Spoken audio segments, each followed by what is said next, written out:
Había una vez un hombre con su familia que eran leñadores. Cortaban la leña del bosque, la hacían en paquetes y la llevaban al pueblo para vender. Su nombre era Ali Baba. Ali Baba, un día mientras estaba buscando leña en el bosque, encontró que en una cueva se acercó un grupo de ladrones, 40 ladrones, y para entrar en la cueva, que tenía una puerta de piedra gigantesca, imposible de mover, dijeron la palabra mágica: ábrete, sésamo. Y después que guardaron sus nuevos tesoros que habían robado en la cueva, al salir cerraron la gigantesca piedra con la frase: ciérrate, sésamo.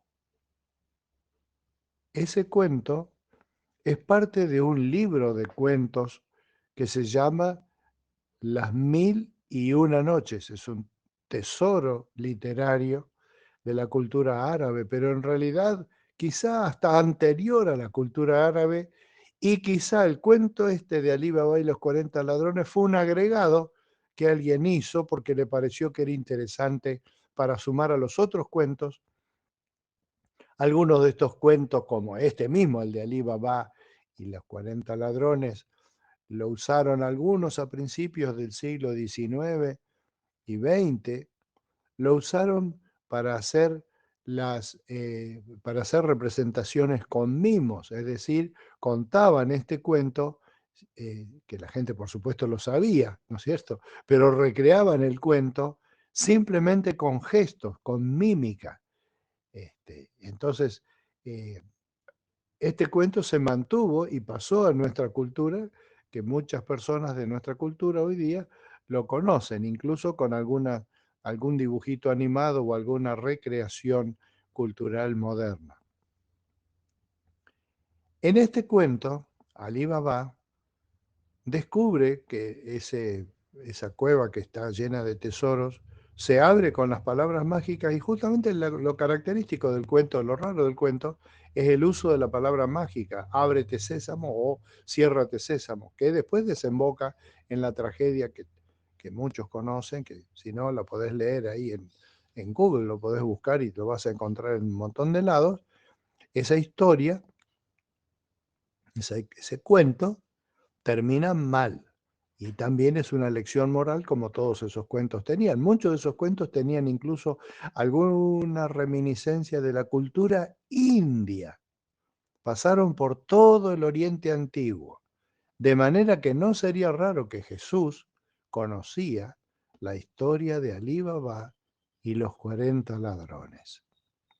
Él hizo un día una referencia exactamente al concepto de dónde guardan los chorros sus cosas que roban. Vos fíjate que mucha gente que roba pequeñas cosas, los que roban bicicletas, zapatillas, ropa así, cada tanto le cae la policía, le hace un allanamiento, y ¿dónde encuentran las cosas robadas? Y en la propia casa. Si un ladroncito de poca monta guarda las cosas en el garaje, en el patio de la casa, en un galpón que tiene el vecino, qué sé yo. Ahora, cuando una persona es como Pablo Escobar, ¿dónde guarda las cosas que roba? Y ahí se complica, los narcos tienen problemas para guardar. Por eso está el delito que se llama lavado de dinero, porque hay que ver dónde meter toda la plata, porque no podés. Si la ponés en efectivo, como muchos de estos este, narcotraficantes les encuentran literalmente toneladas de billetes. Necesitas un lugar gigantesco para guardarlo. Y en nuestro país se cuentan historias semejantes. ¿Y en qué otra cosa podés tener riquezas? En la antigüedad eran joyas y oro. Correcto, joyas, oro, pero 10 millones de dólares en joyas, ¿cuántos kilos pesa? ¿Dónde metes eso? En tu casa, y le pones una alarma que se llama Alí Baba y los 40 ladrones, y que cuando vos te vas decís ciérrate sésamo, ¿Dónde metes todo eso? Y la otra es comprar propiedades, pero las propiedades las tenés que registrar en alguna forma, si no, no son tuyas realmente. Y entonces una persona que de repente tiene muchas posesiones, que tiene muchos autos de lujo, que tiene muchas casas y muchos viajes y muchos campos y muchas empresas y mucho todo, hace sospechar. Cuando la limosna es grande, hasta el santo desconfía. Es un dicho que se puede aplicar a este caso. Pero un problema que tienen vos, sí, vos y yo nos quejamos de los chorros y de los ladrones, pero hay que ver el trabajo que tiene que hacer esa gente para poder mantener ocultos sus riquezas y el origen de sus riquezas. Ahora vos fijate en qué contexto Jesús usó el concepto cueva de ladrones. En la antigüedad, un lugar para guardar riquezas mal habidas era una cueva. Entonces iba a una cueva que vos solamente sabías que era difícil o que le ponías directamente una protección, le ponías unos soldaditos que te cuiden ahí la entrada y que avisen o que toquen la corneta si alguien se estaba acercando peligrosamente a la cueva donde guardaban todo, y ahí guardaban todo y después veían cómo reducir esas riquezas, a dónde venderlas o qué joyero te podía fundir el oro para hacerlo lingotes y lo podías llevar a otros lugares. O sea, hay movimiento contable, digamos, de los hiperchorros.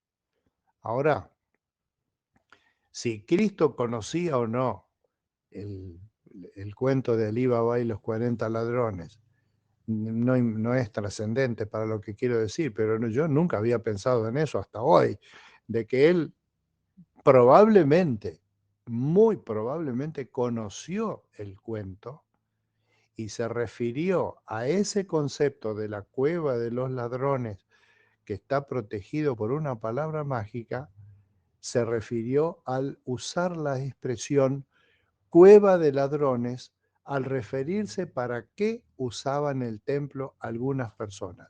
Y también, dice en Marcos 11:17, les enseñaba con estas palabras. Esto es una enseñanza, es decir, vale hoy.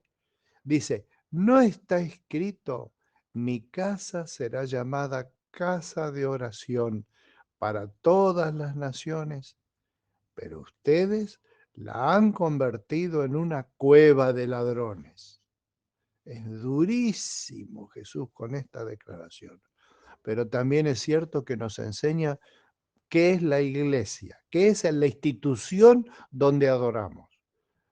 La institución donde adoramos, no importa su nombre o su denominación o algo en particular, pero hoy día han florecido montones de instituciones que sirven incluso, entre otras cosas, para lavar dinero. Sí, sí, sí. Es evidente, cada tanto cae alguno en algún lado con que una cosa del tipo recibió unas ofrendas gigantescas y las invertían para el reino de Dios, resulta que era dinero mal habido, porque habían convertido la institución que está dedicada para que las naciones, para que el pueblo, para que la gente ore, en una institución para lavar dinero.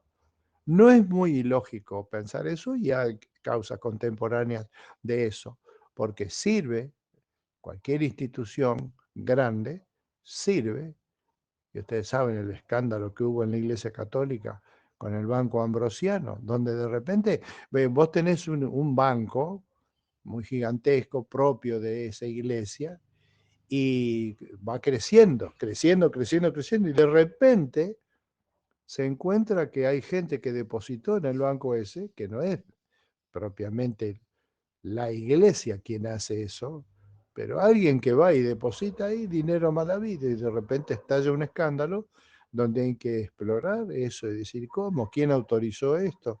Miren en qué lío nos metieron y es un papelón monumental. Justamente porque por la conversión de una institución que Dios quiere que sea, porque es claro en esas palabras de Jesús, que Él quiere que haya una iglesia, un templo, una institución donde uno pueda ir a orar con otros, un lugar de oración, una casa de oración, diría Jesús, una expresión tierna, ¿no? De casa, y convertirla en una cueva de ladrones.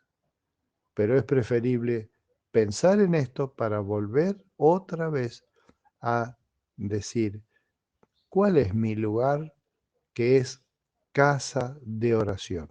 ¿Dónde voy a un lugar donde estoy en casa, pero estoy en casa para orar?